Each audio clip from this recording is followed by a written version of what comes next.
be played in a way that resembles something that is fun to play against. However, I'm biased. I'm saying that right now. Okay, let me clarify. I would think Min Min's fun to play against. Last, I would rather be biased than knowledgeable, okay? I don't need this. I don't think Min Min's fun to play against in most situations. Yeah. But I think that Min Min is fun to watch in some situations. And I think certain players like Proto Bantam, like Pink Fresh, they make Min Min look really cool. I like Pink Fresh a lot. Yeah, and I don't know if this is something that's circulated the greater Smash community, but here in Auburn we kind of say, you know, Min Min's lame, but it's like playing red light, green light, you know? Like sometimes you get to play and then you don't. So you get to play the game on occasion as a treat. There's very little that feels like neutral in matchups like this, especially when these characters are neutral hogs. Like I don't know, like maybe it'll be like Pimdaz, like cancel out a little bit, but.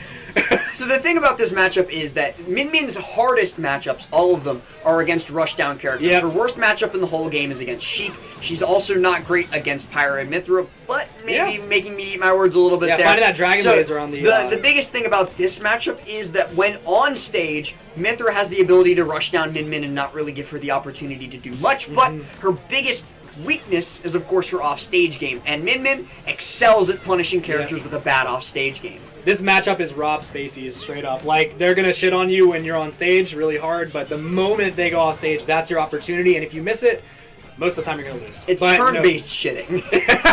Oh, and Dimmy's dead here. Oh! Dimmy's dead.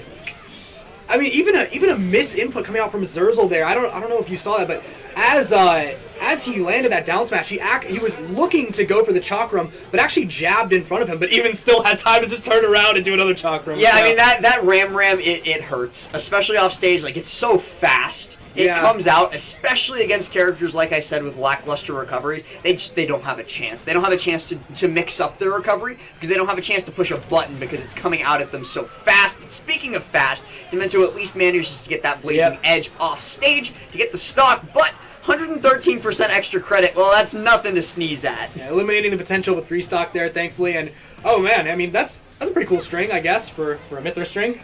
I've never seen that one before, but...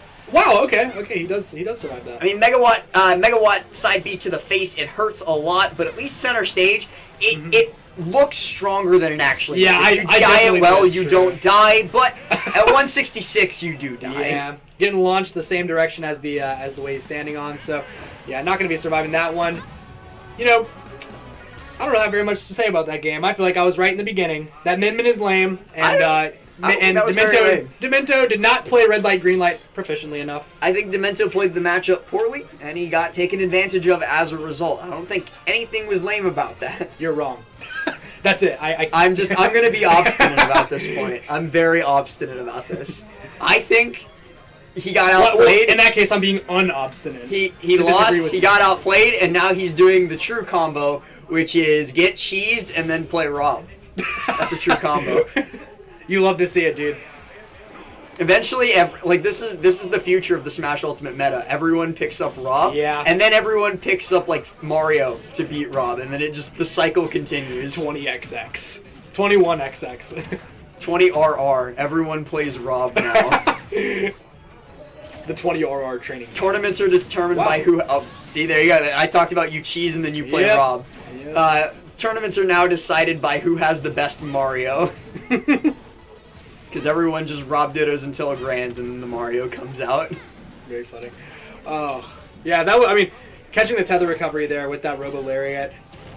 Looking to make a little bit more extra credit as well. Only really finding himself at 83%. Not really in the danger zone yet at all. I mean... Man, look at you calling it Robo Lariat instead of the scientific term, spinny arms. Look, I was gonna say that I learned it from you, but that would be a lie. I don't think I always call it spinny arms, and I've had people like try to correct me, and I'm like, I know the correct term, but the correct term is spinny arms. You're like me with the matchup, I see. Maybe we're not so different after all. You and I, we're not so different. Oh yeah. Except my thing is objectively right. Look at that move and tell me it's Dude, he's so sick, right? Dude, he's going crazy, I have to say. No, I'm just saying, look at that move that he does and tell me it's not called spinny arms. Oh, I thought you were talking about Min Min. No, I'm right about this too. Min Min going crazy. Yeah, you're objectively, well, you're pseudo-objectively correct. I'll give it to you. I'll allow it. I have the unpopular opinion, and I'm aware of it. And Dimento's about to side B again. Oh, no, he didn't. Controversial takes on the nomenclature of Rob moves. Yeah. I think we should call up tilt raise the roof. I think that would be pretty cool. I'm down. I'm going to keep calling it up tilt, though. This should be a kill. No follow-up with the up air instead. That was actually surprising to see. Dimmy doesn't drop those too often. It's caught by the shield poke off of the down airs, landing hitboxing. Now that's going to be a landing nair. This is actually still looking very good for Dimento. Yeah, the thing that he has to be careful about is this exact situation, because he could lose his stock a lot earlier than he would like to. Yeah, I feel like that landing nair definitely should have been curtains, but regardless, he is finding himself in a little bit of a favorable position right here. So, Dimento, manages to kill Min with that back air. Looks like we're just gonna be going back to Nooch, my favorite thing. I very nearly thought that Xerzal was going to be caught between the gyro and the hard place, get pinballed back and forth, but he does manage to escape, though. The full stock lead for Dimento. And I knew he was going to do that shit. I saw back throw come out. I was like, man, this guy thinks he's hot.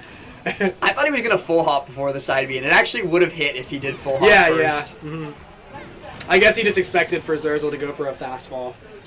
Just to try to, reclaim any measure of stage control there, but down tilt going to be tripping. He's going to be able to get a little bit more mileage off that. Nothing major, though. A little bit of landing downer coming out from Xerzal with no punish to speak of from Dimento.